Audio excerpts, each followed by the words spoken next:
En Afrique du Sud, effectivement, il y a une institution de microfinance qu'on a rencontrée et qui existe depuis plus de 30 ans et qui a pris le parti de financer uniquement des femmes, donc à 99% de femmes. Et ils ont commencé dans une des régions les plus pauvres d'Afrique du Sud. C'est une société qui s'appelle CEF, et qui prête, qui fait vraiment des microcrédits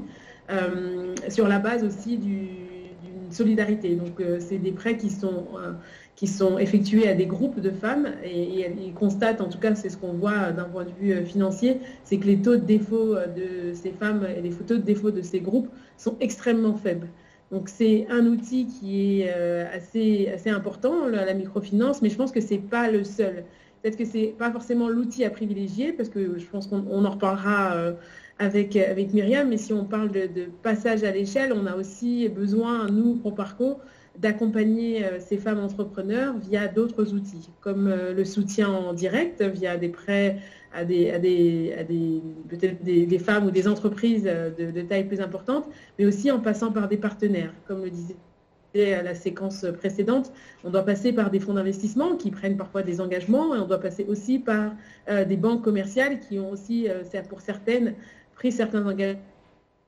accompagner plus en amont et de manière plus volontaire, c'est des femmes entrepreneurs.